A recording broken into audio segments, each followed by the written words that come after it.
Mo rí fídíò woman Ìyá Sọló. Qdot àti Ìyá Sọló is a gaju. Tí woman yìí ń complain wípé àwọn ò rówó kankan, àwọn ò rí gbá, àwọn ò ráwo, àwọn ò rí kòkó bàbá sásùn, pé ibi táwọn ń gbé tẹ́lẹ̀tẹ́lẹ̀ làwọn sì ń gbé. Ó wá jẹ́ nǹkan ìyàlẹ́nu fún mi tó dẹ̀ jọ mí lójú gidi gan, torí ọ̀rọ̀ yẹn kò clear. Báwo ni èèyàn ṣe máa kọrin báyẹn tí Qdot dẹ̀ fìtì ẹ̀, bóyá òun ló fìtì, bóyá woman yẹn ló fìtì Qdot, bóyá Qdot ló dẹ̀ fìtì woman yẹn, torí yẹn wá lọ bẹ́ẹ̀ yẹn tó yẹ pé gbogbo TikTok everybody ló gbórí yẹn, of which láftà gbà yẹn woman yìí ń lọ sí show back to back, woman yìí ń pawó. Síbẹ̀síbẹ̀ woman yìí ṣì ń complain pé àwọn ò rówó kankan. Ó sọ sí ni lẹ́nu, ó buyọ̀ sí o.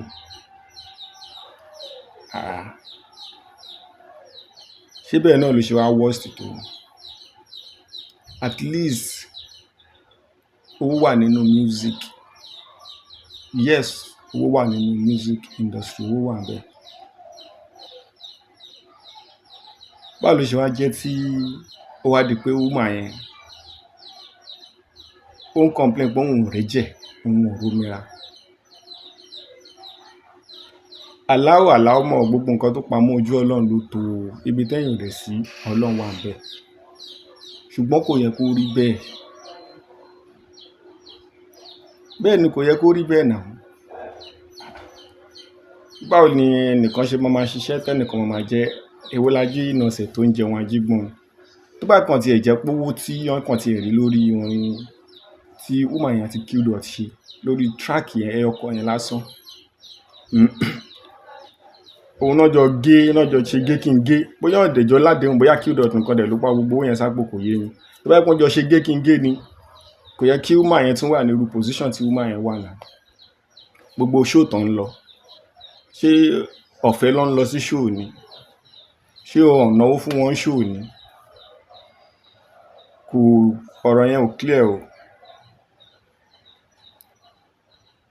Ọ̀rọ̀ yẹn kò clear rárá.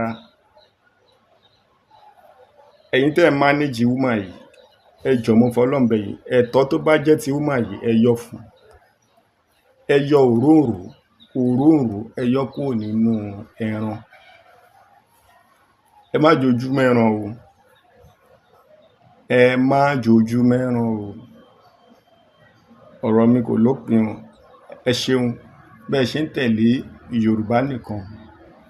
Tó bá pé ẹ̀yin ò tí subscribe, ẹ dákun ẹ subscribe, ẹ like fídíò yìí, ẹ dẹ̀ fi èrò tí yín lẹ̀ lórí ọ̀rọ̀ woman yìí. Ṣé ẹ rò bóyá woman yìí ò ní ò mọ nǹkan tó ń ṣe ni? Bóyá òun ló nọ́nà àpà ni, àbí òun ló nọ́nà kùnà ni, àbáwọn yẹn dẹ̀ ni wọn ò fún lówó ni? Àìmọye olórúkọ bẹ́ẹ̀ tọ̀. Irú nǹkan báyìí ti ń ṣẹlẹ̀ láti tipẹ́tipẹ́ o, tó dẹ̀ ṣe máa ṣẹlẹ̀ títí di ọ̀la. Ẹ má torí pé bóyá ayé ti di ayé social media ń sìn pé irú ẹ̀ ò lè ṣẹlẹ̀ mọ́, ò lè gbáyàn. Tó bá ti rí pé ẹni yóò mọ nǹkan kan, wọ́n ready láti gbà. Tí ó bá wá sọ̀rọ̀ síta, tí ó bá jáde, káráyé gbọ́ gbogbo nǹkan tó ń ṣẹlẹ̀ sí, everybody máa believe pé ó ti wà okay ni. Mo bẹ̀ gbogbo ọmọ Nàìjíríà, ẹ jọ̀ọ́ ẹ bá mójú tọ́rọ̀ yọ, ẹ̀yin tọ́rọ̀ kàn, ẹ bá ṣe àtúnṣe sí gbogbo ọ̀nà ọbẹ̀ yẹn o.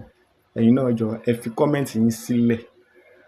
Nǹkan tí ẹ̀yin bá rò lórí ọ̀rọ̀ yìí, bóyá woman yẹn ló nọ́nà àpà ni, bó dẹ̀ jẹ́ àwọn yẹn náà fún lẹ́tọ̀ọ́ ni o. Èrò tí yín ẹ bá fi sí abẹ́ comment section. Ẹ ṣeun bẹ́ẹ̀ ṣe ń tẹ̀lé Yorùbá Nìkan. Èdè Yorùbá kò ní parun, àṣà àti ìṣe wa kò ní bàjẹ́ o. A kú ọdún tuntun. Ọdún yìí, ọdún oríire wa, ọdún ayọ̀ wa ló máa jẹ́. Ẹ ṣeun, Ọlọ́run á wà pẹ̀lú gbogbo wa o.